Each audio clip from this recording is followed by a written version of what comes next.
สวัสดีเพื่อนๆมื้อนี้ก็สิมาแนะนำโปรแกรมที่หรือว่าแอปที่ค้นหาโทรศัพท์เนาะโทรศัพท์ที่เฮาลิ้นมันจะเฮาเฮ็ดเสียนะแต่ว่าเฮาหาวิธีที่จะฮู้ว่ามันอยู่ไสอยู่ที่ใดเนาะเอาจะไปเบิ่งกันเลยเนาะก่อนอื่นไอ้เข้าไปที่ Play Store ก่อนเนาะซึ่งว่า Play Store นี้ระบบ Android มันจะมีเนาะ Play Store ก็เข้าไปเขาจะไปตั้งแอปตัวนี้ก่อนเนาะ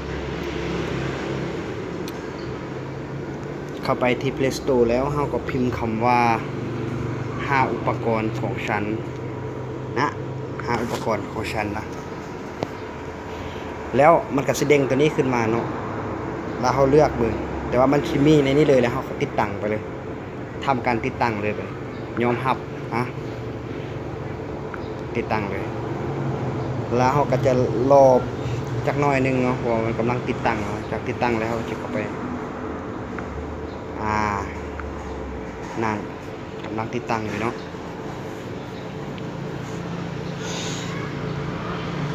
เพราะว่าแอปนี้มันจะมีโอเคเมื่อหลังจากติดตั้งแล้วเนาะก็จะเข้าไปมานี่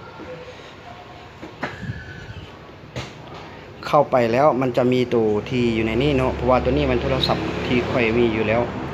มันจะเขียนว่าให้ใส่พาสเวิร์ดเนาะคืออย่างนี้มันจะมี2บัญชีตัวที่เฮาอันนี้เป็นโทรศัพท์ของเฮาเนาะคือโทรศัพท์นี้มันมี2บัญชีที่ค่อยตั้งไว้แต่ว่าอยู่บนนี้นี่ถ้าเฮาจะใส่โทรศัพท์ของเฮาก็ได้แต่อีเมลบนนี้แม่นเฮาใส่โทรศัพท์ตัวที่เฮาจะค้นหาตัวที่เฮาเฮ็ดเสียนั่นเนาะคืออย่างเช่นค่อยจะเอาตัวนี้เป็นตัวอย่างเนาะคือเอาของค่อยเลยแล้วค่อยเข้าไปที่การดำเนินการต่อโดยนามของจอยนี่นะหรือจะเข้าไปอยู่ทางลุมนี้ก็ได้แต่ว่าตอนนี้ค่อยเข้าไปทางลุมคืออันลงซื้อเข้าในฐานะผู้มาเยี่ยมเนาะติ๊กเข้าไปเพราะว่าขั้นเป็นเฮาต้องการค้นหาตัวที่มันเสียมันเฮาจะเข้าไปตัวนี้เนาะอยู่นี้เขาจะว่าลงซื้อใส่งานไปยังไฟล์หมายใดเนาะอันนี้คือเฮาใส่เบอร์โทรศัพท์หรือว่าเบอร์อีเมลส่วนใหญ่เฮาจะใส่อีเมลเลยเนาะเพราะว่าอีเมลอยู่บนนี้ต้องจื้อโทรศัพท์ที่เฮาเฮ็ดเสียมันต้องแม่นเฮาต้องจื้อตัวนั้นเนาะเฮาต้องจื้ออีเมลตัวที่เฮาเฮ็ดเสียนั้นคันเฮาจื้อบ่ได้ก็แสดงว่าบ่ได้เนาะอย่างเช่นค่อยสิใส่อีเมลของค่อยเนาะ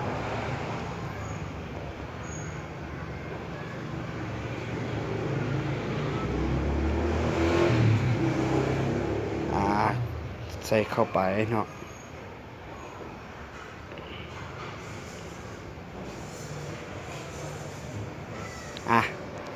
เมื่อ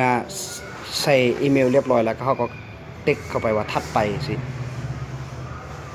แล้วก็รอหลังจากนั้นไปบนนี้อีกจะมีคำว่าปอนรหัสผ่านเนาะรหัสผ่านนี้เขาต้องรู้ว่าโทรศัพท์ที่เขาเฮ็ดเสียนั้นรหัสผ่านใดเป็นตัวอย่างเนาะสมมุติว่าเขาบ่ชื่อก็เข้าไปบ่ได้เนาะและรหัสผ่านนี้ก็ต้องมี8ตัวเนาะและเฮาสิเฮ็ดตัวของเฮาเบิ่งนะอันนี้ค่อยจะเอาตัวของค่อยมาใส่เนาะรหัสผ่านของค่อยมาใส่ในโทรศัพท์นี่แหละ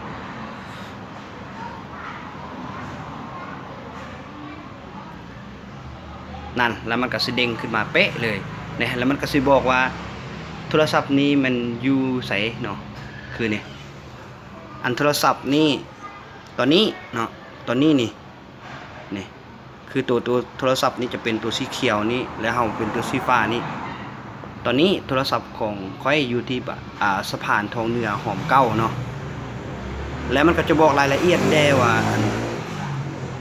นะว่ามีไฟจักเปอร์เซ็นต์เนาะนี่มันจะมี65เนาะอันนี้ก็ขึ้น65แต่อันนี้จะซ่าๆหน่อยนึงนี่65แล้วตอนนี้ค่อยใส่ซิมใดคือมันจะบอกว่าซิม Unitel บ่ซิมลาวโทรคมบ่อันนี้ค่อยใส่ Unitel มันก็เลยเข้าขึ้นไป Unitel สินะแล้วถ้าในเวลาที่เฮาอยากจะให้เวลาที่เฮาหาแต่บ่เห็นนะและเฮาจะเต็กเข้าไปที่ เฮาอยากให้โทรศัพท์ตัวที่เฮาเฮ็ดเสียงดังเฮาก็เต็กตัวนี้เนาะตัวเขาว่าเล่นเสียงนี่เต็กตัวที่นี่นี่แล้วค่อยสิกำหนดของค่อยนี่แล้วเฮาจะใส่เสียงอยู่บ่นี้เนาะมันจะมีเสียงนี่เนี่ยมันก็จะมีเสียงแบบนี้หรือว่าเฮากำหนดเสียงใดก็ได้นะอันนี้เป็นเวลาที่เฮาหาแล้วเฮาอยากให้โทรศัพท์มันดังนะเอาเต็กเข้าไปเลยมันก็ได้นี่อยู่เสียงเนาะ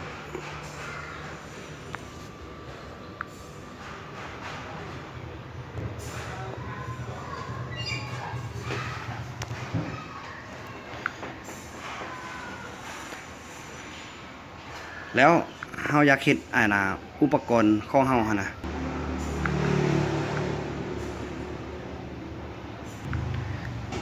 แล้ว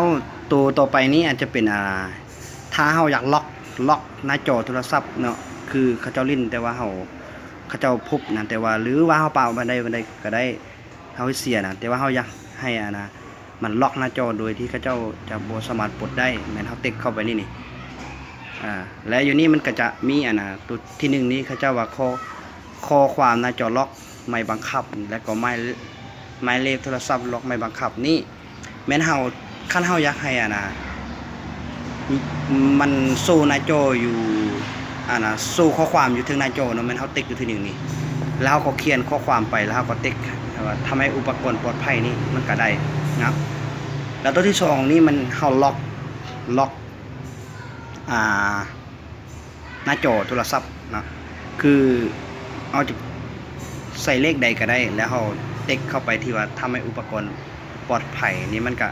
สิล็อกโทรศัพท์เนาะถ้าเราอยากปลดเราก็เข้าบ่นี้บ่เก่าแล้วก็ปลดเนาะคือนี่เป็นการที่เฮาอยากล็อกหน้าจอบ่ให้เขาเจ้าลิ้นได้นะถ้าว่าเสียแล้วตัวที่3ตัวไมค์คูณนี่จะเป็นรางข้อมูลในเครื่องถ้าเฮ็ดจังได๋ก็บ่ได้ละสอบจังได๋ก็บ่ครบละแต่ว่าในนั้นมันมีตัวที่สำคัญตัวข้อมูลที่เฮาสำคัญที่เฮาจำเป็นต้องได้ใส่แต่เฮ็ดจังได๋ก็บ่ได้ละเฮาเข้าไปนี่แต่ตัวนี้มันของค่อยมันเข้าไปบ่ได้เพราะว่ามันเป็นโทรศัพท์ตัวที่ค่อยลิ้นนี่แหละที่ค่อยสมมุติถ้ามีโทรศัพท์2เครื่องมาสมมุติมันก็สิดีเนาะเต็กเข้าไปนี่มันจะมีวันลบเฮาก็ลบมันก็ได้เลยโอเคอันนี้ก็เป็นวิธีที่1ที่เฮาจะต้องค้นหาโทรศัพท์เฮาตอนที่เฮาเสียตอนที่เฮาเฮ็ดเสียเนาะหรือว่ามีคนอื่นเอาไปหั่นนะแต่ค่อยก็บ่แน่ว่าตัวนี้จะสามารถค้นหาได้ทุกที่ทุกเวลาเขาจะปิดเครื่องปิดเน็ตปิดโลเคชั่นบ่ค่อยก็บ่แน่เนาะแต่ว่ามันค้นหาแบบนี้ได้จะเป็นประโยชน์สำหรับเพื่อนๆทุกคนเนาะคิดว่าถ้าเป็นบทเรียนหรือก็เป็น